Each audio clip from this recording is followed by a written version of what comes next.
Hello बच्चा लोग, चलिए 1989 का क्वेश्चन करते हैं थर्मोकेमिस्ट्री का। अगेन बेसिक से रिलेटेड क्वेश्चन है।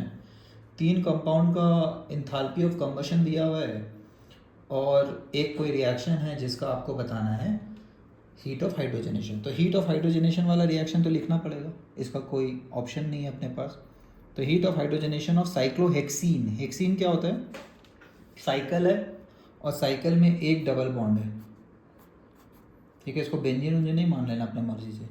साइक्लोहेक्सीन तो 6 कार्बन, हर कार्बन के पास 2 हाइड्रोजन, लेकिन इस वाले कार्बन के पास 1 हाइड्रोजन, इस वाले के पास 1, क्योंकि पहले से 3 बॉन्ड था, ठीक है। तो हम लोग एक्सपेक्ट कर रहे थे C6H12 टाइप्स आए, लेकिन 2 हाइड्रोजन कम है 2 कार्बन में, तो C6H10 इसका फॉर्मूला होता है। अब यही नहीं निकाल पाए तो बात ख़त्म हो जाती है।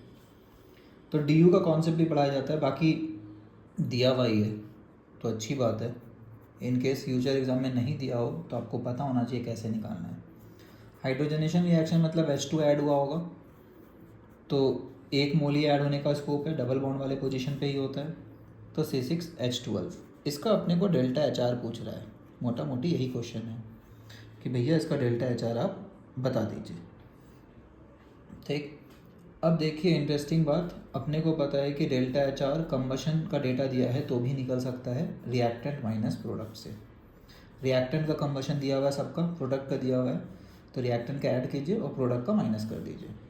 तो मतलब क्या करना है, C6H10 का डेटा लेना है, H2 का डेटा लेना है, ये दोनों का कौन सा वाला डेटा लेना है, कंबशन वाला माइनस C6H12 का डेटा कंबशन वाला। क्या 3 डेटा दिया हुआ है अपने को, 3 लोगों का कंबशन दिया हुआ है। तो इससे क्या पता चल रहा है कि भाई कुछ भी नहीं करना था, -241 C6H10 का, C6 हाइड्रोजन का है 241, ठीक है, कोई दिक्कत नहीं। C6H10 का कितना है 3800, तो -3800, और प्रोडक्ट का कितना है 3920, ठीक है। 1 4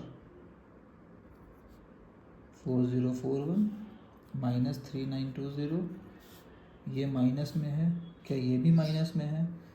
इसमें 3920 नेगेटिव में था, तो ये ध्यान देना है गड़बड़ ना हो जाए, है ना। तो ये प्लस में आएगा। तो फाइनल आंसर अपना कितना आ रहा है इन दोनों का, तो 80 + 41 121 - 1। यूनिट क्या है, किलो जूल पर मोल। यही आंसर है।